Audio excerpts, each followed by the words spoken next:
Hola amigos de UTES nuevamente y de La Mula. Estamos en una jornada casi maratónica para hablar temas de corrupción y cómo van los procesos en plena pandemia por el COVID-19. Esta vez estamos con el fiscal más mediático del Perú, Rafael Vela, que es el coordinador del equipo Lavajato. Rafael, ¿cómo estás? Buenos días, gracias por atendernos. Gracias a usted por la oportunidad, muchas gracias. ¿Qué tal?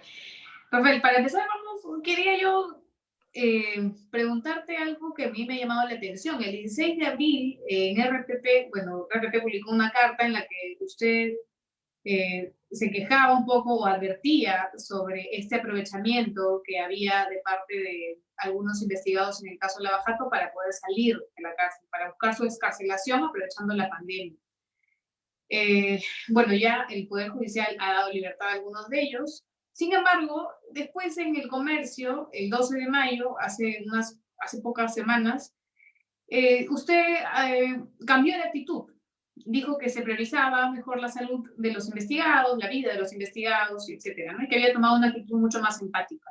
¿Qué sucedió en este periodo? ¿Por qué primero salió muy advirtiendo algo que podría suceder y que está sucediendo y ahora toma esta actitud? ¿Cuál es el motivo? No hay ninguna contradicción. Yo diría que es perfectamente congruente con todas nuestras comunicaciones. La primera de ellas, que dirigimos a la doctora Inés Villa Bonilla, la presidenta de la Corte Penal Anticorrupción en general de Crimen Organizado, estuvo vinculada a la sorpresividad dentro de la cual se empezaron a activar solicitudes de los abogados defensores de investigados de muy alto perfil en el caso Lava Jato. Esto fue de un momento a otro, fue, por poner un ejemplo simple, hoy día nos notifican y dentro de 2 días hay una audiencia. Entonces, esa sorpresividad, que además estaba vinculada a que durante un mes no había sucedido eso, es decir, el tratamiento del Poder Judicial respecto a las condiciones carcelarias o al riesgo de que la pandemia pueda afectar la vida y salud de las personas investigadas sujetas a un mandato de prisión preventiva, estaba siendo tratado a través de órganos de emergencia. Estos órganos de emergencia veían los aspectos de carácter constitucional a través de demandas o procesos de habeas corpus. Entonces, lo que había pasado es que todos los investigados activaron esa vía, por decirlo de alguna forma, y al no tener un resultado efectivo, activaron la otra por subsidiariedad, es decir, cuando no tuvieron suceso en la vía constitucional, la activaron y presionaron ciertamente al sistema para que active la vía ordinaria, esa vía que durante un mes no había sido de forma alguna programada.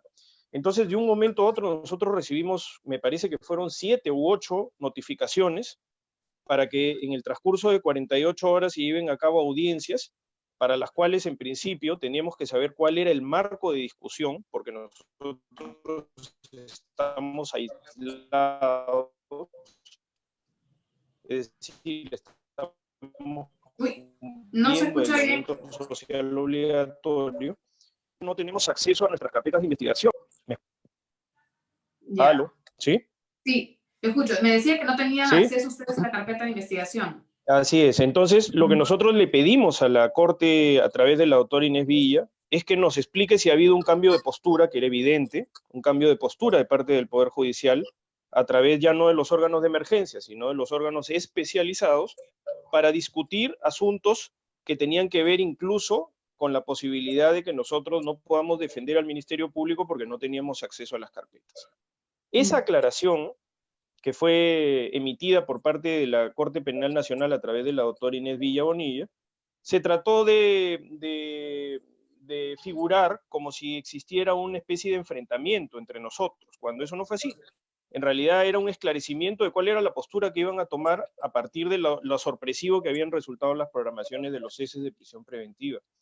Cuando se nos dijo de que el cese de prisión preventiva únicamente iba a discutirse las condiciones carcelarias, las condiciones médicas, y por cierto también los rasgos de peligrosidad de las personas que estaban investigadas, entonces lo que nosotros dijimos es que nuestra presencia en las audiencias debería ser una presencia que sea congruente con el aislamiento social, es decir, de que no sea presencial, es decir, que no nos convoquen a las instalaciones del Poder Judicial, porque ¿de qué sirve que nos cuidemos en no ir a nuestro trabajo por disposición de la señora fiscal de la Nación cuando el Poder Judicial nos convoca a audiencias en donde tendríamos que estar presentes?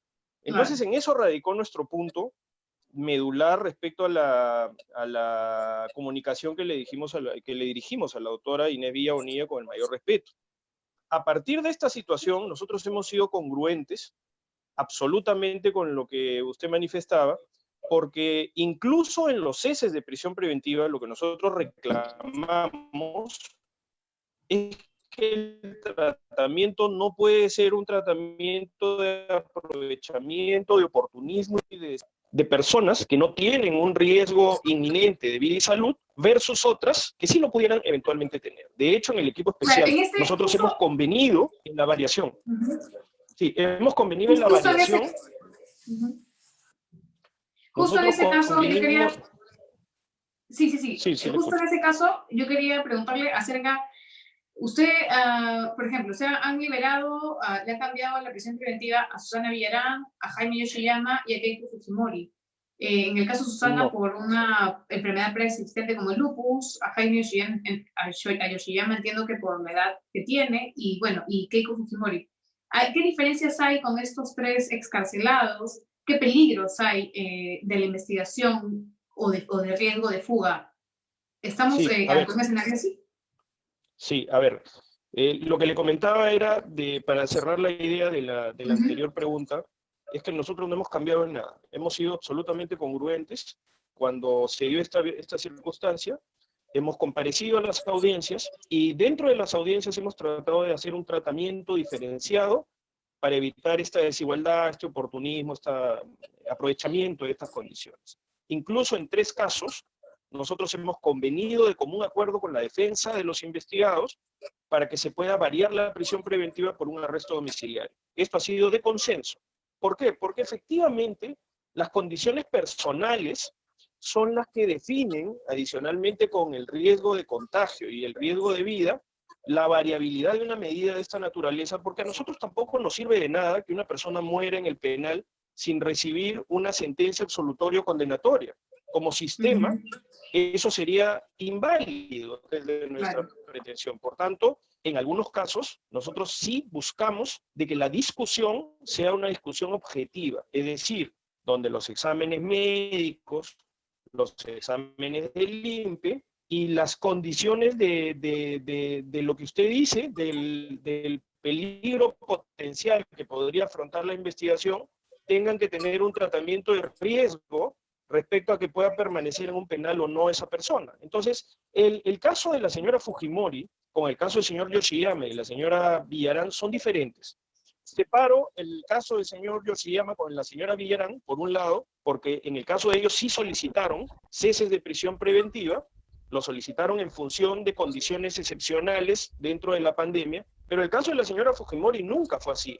El caso de la señora Fujimori fue un caso de fondo, donde justamente nosotros no pudimos tener una defensa material porque no teníamos acceso a la carpeta de investigación y donde todo lo que se discutió fue lo que eventualmente justificó el juez en su momento para ordenar la prisión preventiva hace aproximadamente 3 o 4 meses de la señora Fujimori.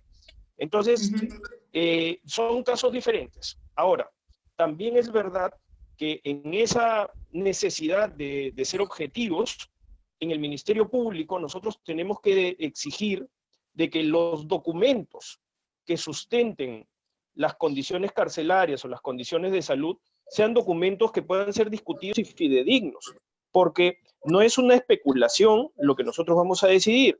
Si una persona, imaginémonos que no está dentro de la condición etaria, es decir, de la condición de riesgo por edad, sino que tiene mucho menos años, pero que pueda tener una enfermedad que ponga en riesgo su vida o su salud gravemente. Entonces, en esos casos, nosotros no nos podemos guiar tampoco de un documento, de un médico que ni siquiera ha puesto un estetoscopio en el pecho de alguien, porque el acto médico es un acto formal que tiene una serie de estipulaciones y de regulaciones y que en función del diagnóstico médico puedan apreciarse algunas condiciones clínicas que sean objeto también de contraloría de parte del Ministerio Público a través del Instituto de Medicina Legal, por un lado. Y por otro lado, en las condiciones carcelarias, que sabemos que es una realidad del hacinamiento, sí, es correcto, es una realidad del hacinamiento, es una realidad que hay una crisis grave dentro del sistema penitenciario. El sistema penitenciario, dicho sea de paso, no depende ni del Ministerio Público ni del Poder Judicial, depende del Poder Ejecutivo. Y nosotros siempre hemos estado demandando que nos aclaren cuáles son esas condiciones, porque en nuestro caso particular, en los casos relacionados con los investigados del llamado caso Lava Jato, sabemos que son investigados de muy alto perfil, las mismas condiciones que puedan ser de público a través de Perdón, ¿puede los ser de informes qué? periodísticos, preocupaciones. Ya. ¿Hola? Sí, la última parte no Decía, se escuchó bien. decía de que no, para nosotros no puede ser un hecho notorio aplicable Ajá. al caso Lava Jato, porque las condiciones carcelarias de los investigados por Lava Jato no son las que vemos en la televisión, es decir, las de comer en una paila común, de estar hacinado, de estar compartiendo celdas con 15, 20 personas, sino que tienen condiciones diferentes. Vuelvo al ejemplo de la señora Fujimori, por ejemplo. La señora Claro. Fujimori tenía una celda para ella sola. O incluso en el caso de la señora Villarán, que sí tiene una condición por su edad y por algunas enfermedades, pero también hay que reconocer de que ella tampoco estaba pues en una celda hacinada, ¿no? Sino Claro. estaba, pero compartía celda con otras Pero no tenía condición de hacinamiento. personas. El caso del señor Yoshiyama en alguna medida también, así es. Entonces, esto es lo que para nosotros termina preocupándonos porque, para hacer un resumen estadístico del tema, prácticamente yo diría que el 85% de todos los investigados en el caso Lava Jato que han tenido medidas de prisión preventiva han sido ya variadas sus prisiones preventivas, probablemente también en el denominado caso Lavajuez o Cuellos Blancos que se le llama, y en el fondo vemos que el problema digamos, primario del hacinamiento de las cárceles y de las condiciones desiguales, nos permite ahora decir de que los únicos que han sido variados son los que han tenido el privilegio de pagar abogados de muy alto perfil que presionan al sistema y que finalmente han obtenido resoluciones, algunas en las que convenimos nosotros que sí es posible que se hayan variado, y otras que han tenido el oportunismo y han entrado por la ventana de una solución que se planteó de esa forma. Claro. ¿Cuál va a ser la posición de la Fiscalía? Ustedes han apelado en la excarcelación de Keiko Fujimori. ¿Qué otras más van a apelar? ¿Cuáles son las medidas que van a tomar? Porque no van a ser los únicos que van a salir, ¿no? Posiblemente se vengan más excarcelaciones. Usted, como dice, el 85% ya salió. Hoy día, por ejemplo, hemos sido notificados ya incluso hasta de llamamientos o de convocatorias, audiencias donde de oficio el Poder Judicial está planteando la posibilidad de variar las prisiones preventivas que aún quedan, ¿no? Entonces, nuestra posición siempre ha sido la de resguardar los fines de la investigación. Nosotros, cuando hemos pedido una prisión preventiva, ha sido porque es estrictamente necesario en función del riesgo de fuga y de obstrucción procesal. Algunos tienen riesgo de fuga, por ejemplo el caso del señor Yoshiyama, es de público conocimiento, el señor Yoshiyama estaba en los Estados Unidos, y al final regresó, ¿no? Regresó porque de otra manera, si es que su defensa podría haber tomado el camino de otros, sería un extraditable igual que el señor Alejandro Toledo, que el señor Gustavo Salazar, que el señor Bertini, que muchos que están fuera del país y han logrado fugar.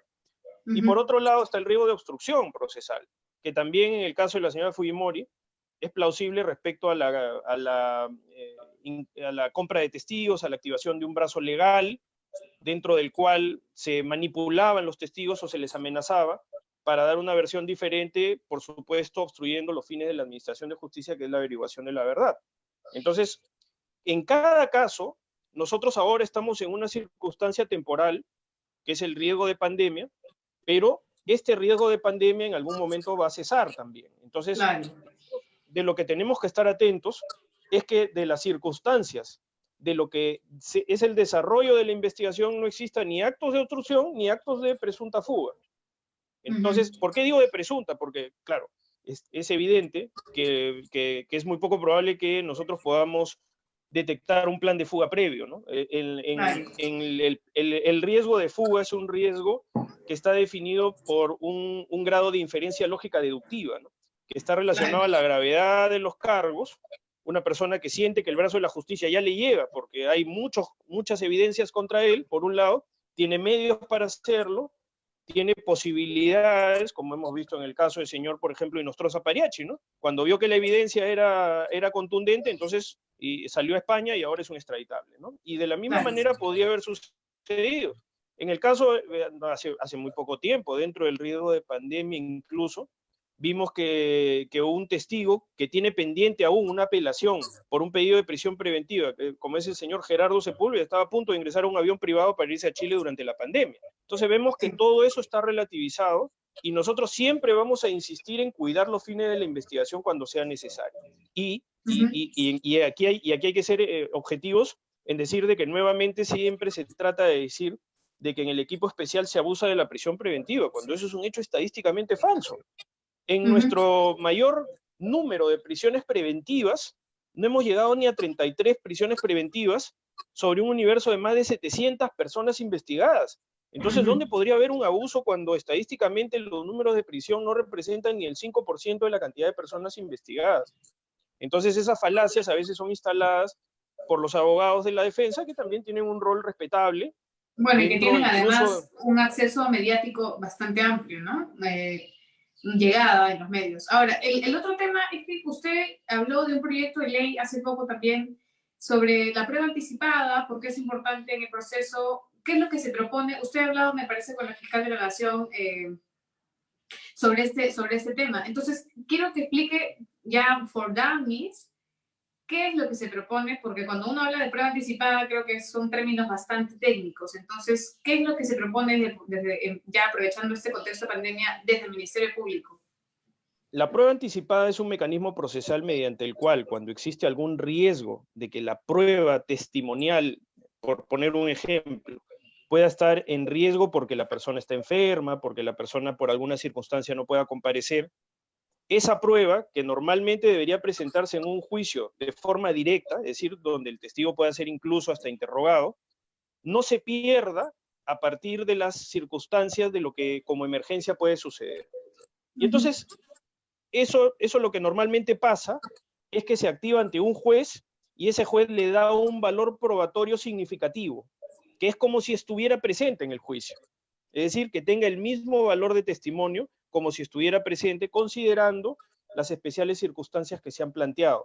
Nos ha pasado, por ejemplo, para poner un ejemplo y que sus escuchas lo puedan entender, con el señor, por ejemplo, con el señor Joseph Maiman. Joseph Maiman es un colaborador eficaz, controlado y aprobado por la justicia peruana, judicialmente.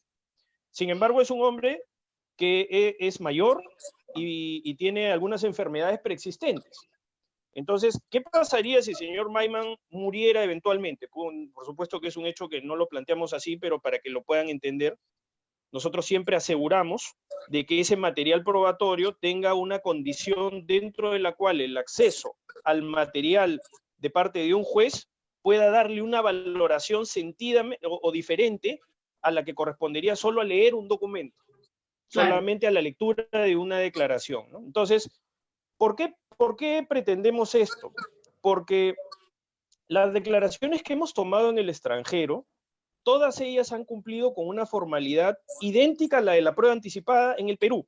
Es decir, han sido realizadas de acuerdo al ordenamiento interno de cada país que nos apoya, que es solidario y que nos permite tomar declaraciones dentro de su territorio bajo sus leyes. Nos ha pasado con Brasil, nos pasa con Uruguay, nos pasa con Andorra, nos ha pasado con los Estados Unidos en general, ¿no? Cada país tiene un régimen procesal. Por ejemplo, si usted se va a tomar una declaración al Uruguay, quien se la toma es un juez, ¿no? El juez toma la declaración como la toma acá en el Perú también, ¿no? Análogo, digamos, a lo que sucede en el país. En Andorra es igual, por ejemplo, lo toma un juez, ¿no? Pero en el Brasil, por disposición de su sistema jurídico, que es un sistema federativo, que es un sistema diferente al nuestro, quien tiene esa atribución para tomar las declaraciones es un procurador federal, un fiscal federal, por decirlo de alguna manera, ¿no? Entonces, lo que nosotros estamos proponiendo es que como en esas declaraciones que han sido escrupulosamente respetados los ordenamientos internos de cada país, no quiere decir que siempre sea un juez, ¿no? Porque si fuera así, no estaríamos respetando el ordenamiento interno de cada país. Cada país puede tener sus peculiaridades en ese aspecto. Y si tratamos de reducir el análisis de que sea idéntico en el Perú, entonces, si tomamos declaraciones en el extranjero, diríamos que la de Uruguay y Andorra sí valen y las de Brasil no, cuando en realidad nosotros estamos insertos dentro de un sistema de cooperación internacional en el que se activan unidades de ambos países para analizar la legalidad de ese pedido. En el Brasil, por ejemplo, los abogados de los investigados han participado activamente, han preguntado, han contratado abogados en el Brasil también, para poder preguntar con mayor amplitud incluso. De tal manera que la garantía de contradicción y de defensa de un abogado se ha cumplido en todo el sentido de la palabra, porque ha tenido en principio conocimiento previo de que esa declaración se iba a realizar, han asistido a esa declaración, han preguntado en esa declaración, y lo que nosotros buscamos es que a partir de que esta circunstancia de la pandemia podría impedir de que ese testigo pueda venir al Perú, porque Brasil es un país que está muy golpeado por la pandemia, que están cerradas las fronteras, y qué pasaría, por ejemplo, si nosotros convocamos a ese testigo, pero ese testigo no puede venir al Perú, y tampoco puede moverse de su domicilio porque está aislado socialmente, entonces esa prueba tendría una menor eficacia. Lo que nosotros hemos propuesto es que como esa declaración ha sido tomada con todas las garantías del país extranjero, de nuestro país, tenga ese valor de prueba anticipada para que eventualmente, si es que existiera algún riesgo de que no pudiera estar por la pandemia, entonces lo declarado tenga ese valor como si estuviera presente en el juicio. En el juicio. Ya. Perfecto. Y eso por el caso, sí. Y eso específicamente por un caso, porque es el caso más inminente, no digo porque sea particular, sino porque es el caso del señor Ollanta Humala Tazo y de su esposa, que está ya en control de acusación final. Es decir, acá ya estamos en la fase final del control de la acusación y estamos a puertas de ingresar al juicio oral. Y en ese caso se han tomado varias declaraciones en el extranjero y ese es el riesgo de que eventualmente pudieran no poderse activar directamente, y por eso nosotros hemos pedido de que exista esta iniciativa legislativa de la señora Fiscal de la Nación para no perjudicar la averiguación de la verdad y poner en una balanza que también la proscripción de la impunidad es uno de los fines del proceso penal peruano, no solamente el de legitimar el derecho de la defensa, sino también el de la materialidad que tiene el Ministerio Público como institución autónoma, como titular de la acción penal, de evitar proscripción de la impunidad.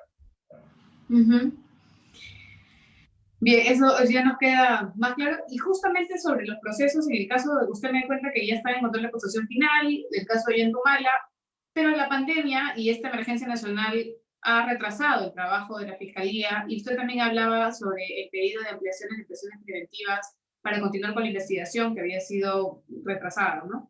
¿Cómo va eso y qué diligencias hacían falta en cuanto a viajes, a toma de declaraciones en otros países? ¿Cómo se ha visto afectada la investigación con esta emergencia?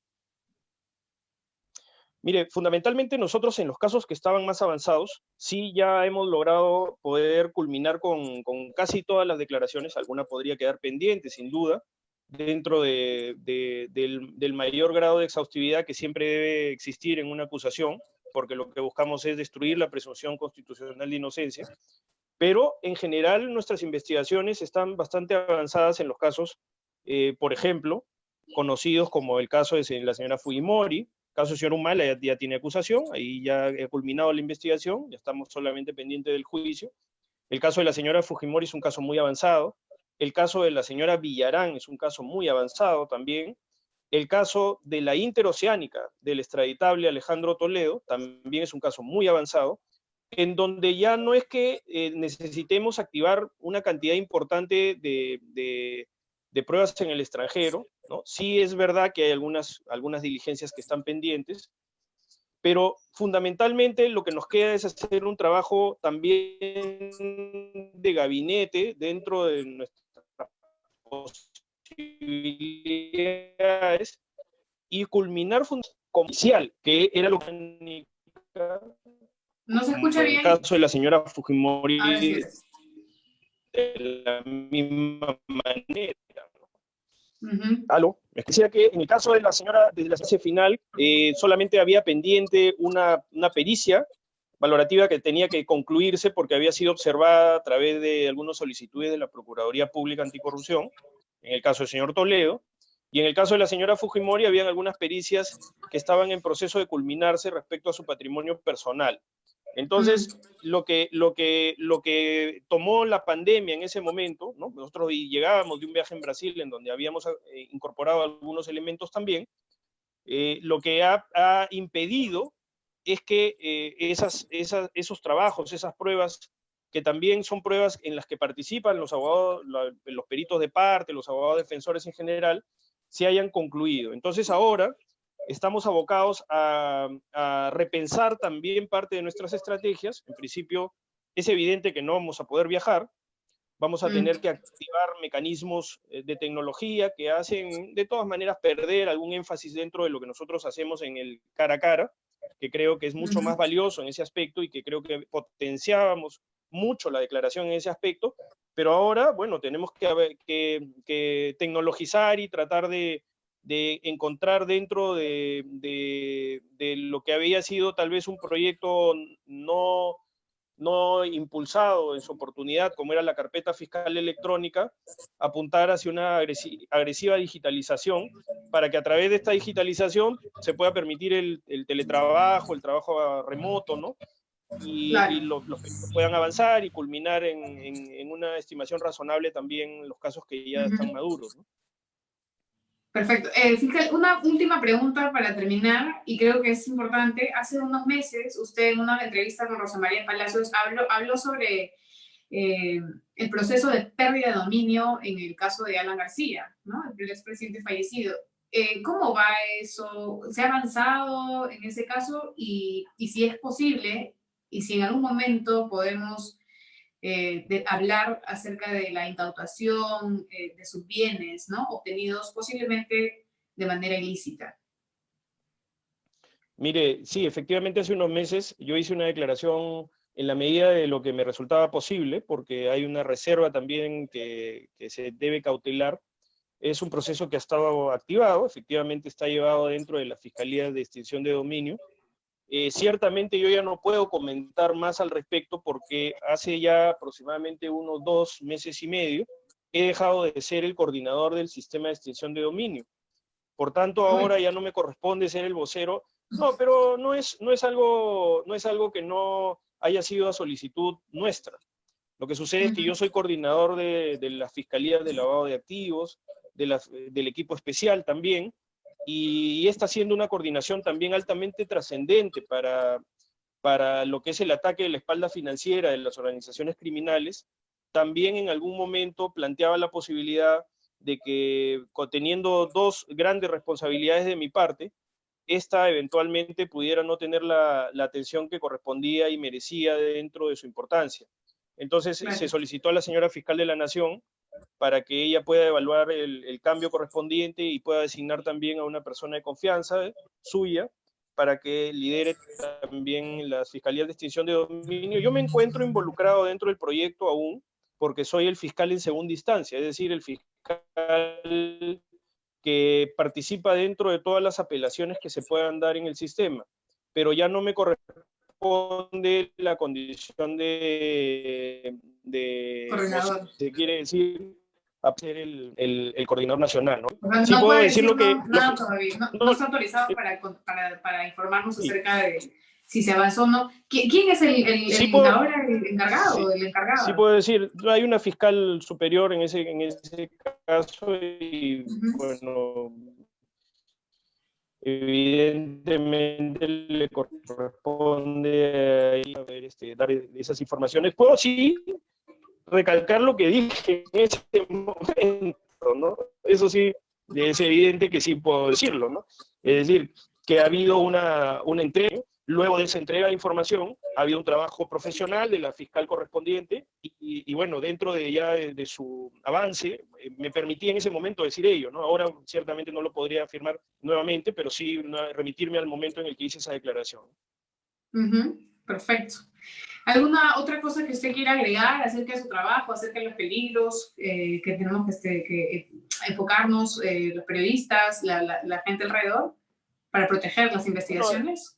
En general, bueno, lo que resulta evidente es que esta circunstancia trágica de la pandemia definitivamente ha significado también un momento para repensar nuestras estrategias dentro de lo que correspondía también al avance de las investigaciones. Ahora tenemos que reestructurar toda esa estrategia, enfrentar, como lo seguimos haciendo, a los abogados que presionan al sistema, porque hay que reconocer de que el dinero puede pagar sus honorarios profesionales, y eso no es algo que yo esté diciendo de manera irrespetuosa, ¿no? Por el contrario, sino es que son abogados de muy alto perfil, reitero, y entonces pueden presionar al sistema. Nosotros los enfrentamos como corresponde, dentro de las audiencias, dentro de la legalidad, y por supuesto cumplimos con nuestro papel siempre de solicitar lo que es estrictamente necesario. No, no se nos puede tampoco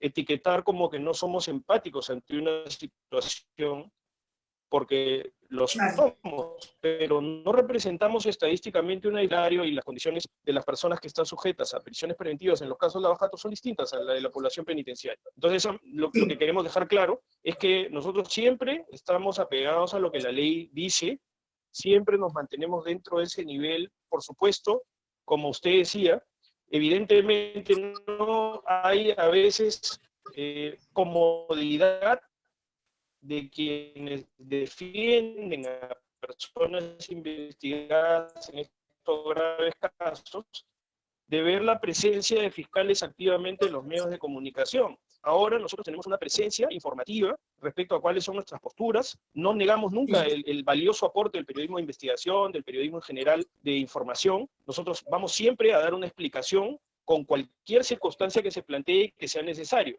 Pero también tenemos un rol activo dentro de lo que es el mundo de las comunicaciones, porque ahora nuestra presencialidad está también vinculada a que tenemos que ocupar espacios dentro de lo que corresponde también a la legitimación social de nuestras investigaciones, porque de nada sirve que solamente escuchemos una verdad de parte de todos los abogados que habitualmente están dentro de las parrillas informativas de los diferentes medios de comunicación social.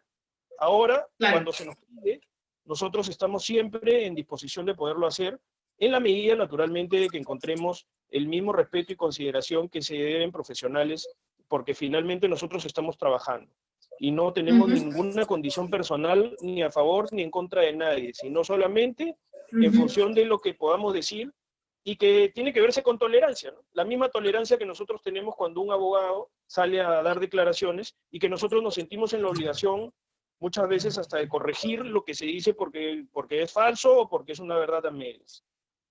Claro. Y por último, ya para la última pregunta, se lo prometo.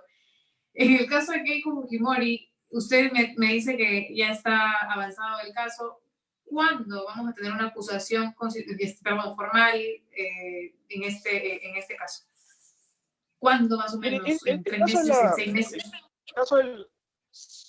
Mire, es muy difícil poder establecer una fecha exacta, porque en principio yo no soy el fiscal que tiene la investigación, es el doctor Pérez, el doctor José Domingo Pérez. Lo que me ha informado es lo que ya se sabía, de que era un caso que estaba prácticamente culminado, en donde incluso habían algunas circunstancias que eventualmente podrían vincular a la prueba que estaba por llegar de Brasil en su momento, ¿no? Algunas pericias que, reitero, estaban formuladas, y sobre esa base nosotros estimamos que cuando podamos ser capaces de volver a nuestro trabajo, tenemos que impulsar ese caso de la misma manera que lo hemos hecho en otros, pero con la especial circunstancia de que nosotros teníamos ya planificado culminar con la investigación de la señora Fujimori. Claro. Ahora que se ha pedido, por ejemplo, un pedido relacionado con el señor Figari, de una prolongación de su prisión preventiva, ese pedido está vinculado a que culmine todo el proceso, es decir, que incluso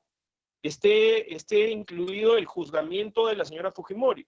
Entonces, nosotros estimamos que tan pronto podamos reintegrarnos y que podamos acompañar esto a las soluciones tecnológicas, porque creo que resulta evidente de que dentro del nivel de sospecha grave que se ha analizado judicialmente y que no ha negado incluso una sala superior que nosotros estimamos parcializada, pero que no puede negar la realidad, que no puede negar lo que existe dentro de la investigación, esa misma sala ha considerado de que hay una sospecha grave, es decir, que hay abundante material probatorio incriminatorio. Entonces, eso nos lleva a pensar de que estamos en el camino de lo que objetivamente habíamos declarado, de que la investigación está por concluir. Hay algunos detalles, pero nosotros pensamos de que una vez que nos reintegremos, debemos, seguramente en la planificación del doctor Pérez, incluir este caso dentro de las prioridades porque está muy avanzado, y luego de eso pasar ya a la etapa acusatoria, y culminar finalmente con el juzgamiento, que determinará la culpabilidad o inocencia de la señora Fujimori y más de 60 personas investigadas en este caso complejo. Bacán. Listo, listo, fiscal Rafael. Hemos estado con el fiscal Rafael Vela, el coordinador del equipo especial Lavajato, que ha dado algunos alcances de lo que es la investigación y el peligro procesal y todo lo que implica en este contexto de pandemia. Muchísimas gracias, Rafael, por tu tiempo. Nos estamos comunicando en otra oportunidad. Gracias, amigos de La Mula, de Útero, que estamos en una emisión extraordinaria y, bueno, simultánea casi, ¿no? Gracias y buenas tardes. Bueno, muchas gracias. Buenas tardes.